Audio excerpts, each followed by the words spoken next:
And now our feature presentation.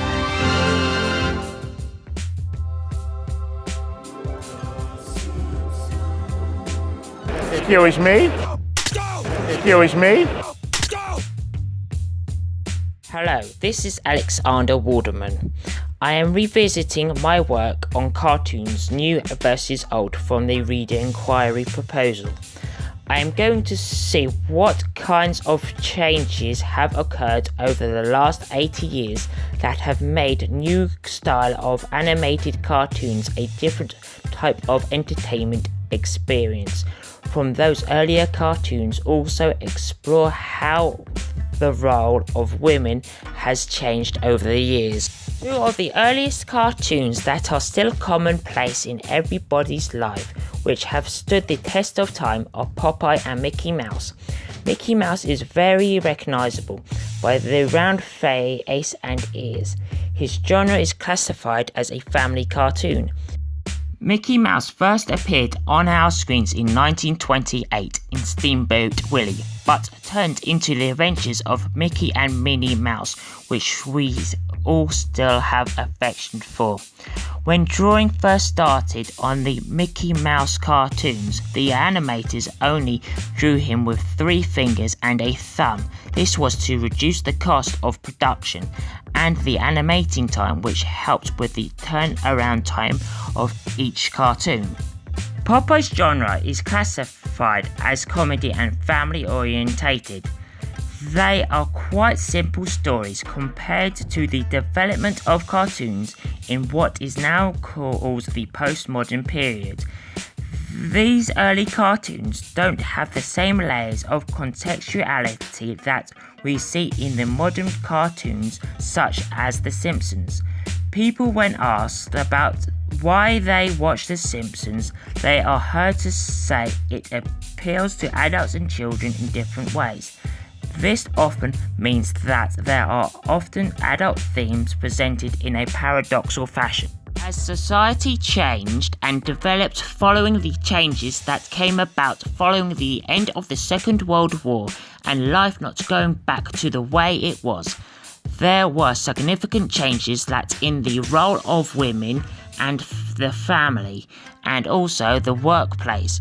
In many ways, there was another form of an industrial revolution taking place, one where technology took off, and I just do not mean about tumble dryers and microwaves in the 1970s, but that thing that affects us all on a daily basis: instant communication and social media.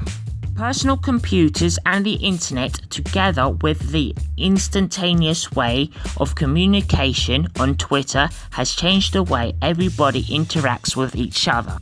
This has been captured in our most current and popular cartoon series.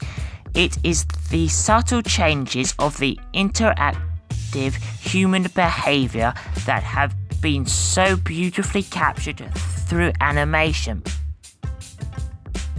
In 2013, an article in the LA Times tried to complain that Hollywood was awash with too many animated cartoons. But as some of the critics commented that most of them were targeted at children audiences, this article did not really acknowledge why such films targeted at the adult audiences, such as The Wind Rises, did so well at the box office. This is because adults love sophisticated animation. We often have to reflect what is it that made society change, and we are now in a postmodern era. One of the things that is often considered is how they reflect the definition of postmodernism. The Encyclopedia Britannica, which defines postmodernism in Western philosophy as a late 20th century movement characterizing subjectivism, or relatism, a general suspicion of reason and an acute sensitivity to the role of ideology in asserting and maintaining political and economic power. When did we first start to see these significant changes in relationship between men and women in the animated cartoon? In the 1970s, we see that the relationship between Fred and Wilma, Barney and Betty is much more like your average American couple. It was actually noted that they shared a bed, and Wilma was portrayed as being pregnant. This was a significant change in what was acceptable in seeing on television. The Simpsons, Family Guy, and American Dad are animated cartoons that reflect contemporary society today. The enormous success of these shows has led to the increasing adult-orientated animation. It is very important to give animation its right position in filmmaking. Animation is a form of storytelling. Richard Verrier, a journalist at the LA Times, describes animation as a genre. He was taken to task by Brad Bird, who makes it quite clear that animation has many different types of genres. Brad Bird said, "People think of animation only doing things where people are dancing around and doing a lot of histrionics, but animation is not a genre. In my opinion, this really reflects the width and breadth of the modern cartoon in the contemporary times." Many of the postmodern cartoons can really be seen in The Simpsons. There are many things in it that reflect family life today. There's a vegetarian daughter who is like an adult, but whiny like a child. She is addicted to approval, but by her school grades, she thinks she is the best thing ever made. But on rare occasion, you see a dark side of her nature.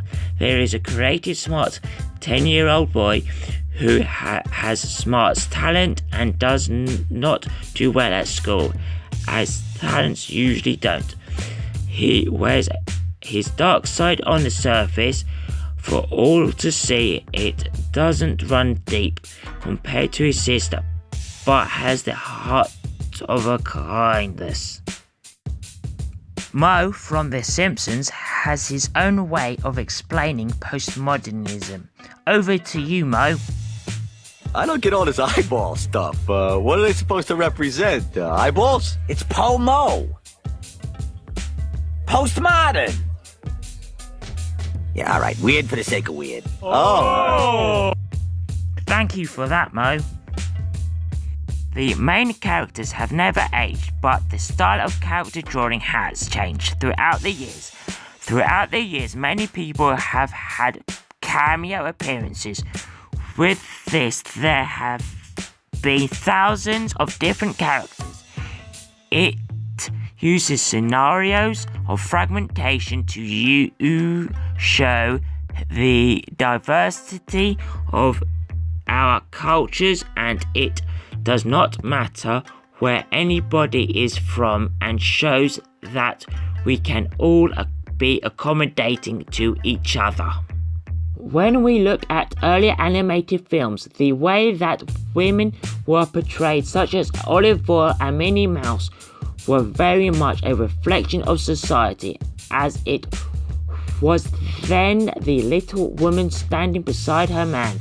As we go through time and the postmodern era develops, Betty and Wilma are starting to reflect the modern woman, and by the time we get to Marge Simpson, we see a modern woman trying to juggle all the jobs of keeping a modern house and her family together with the personality of traits of Bart, Lisa and Maggie.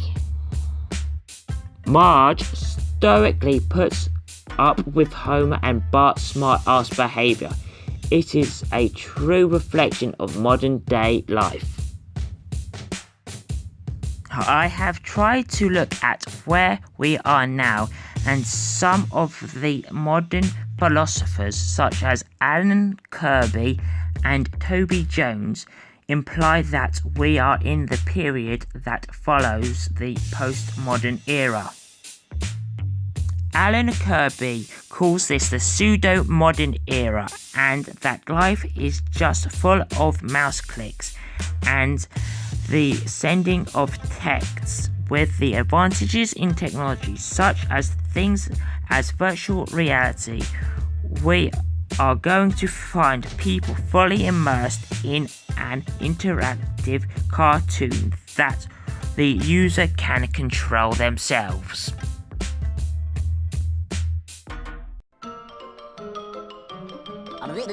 That's all, folks.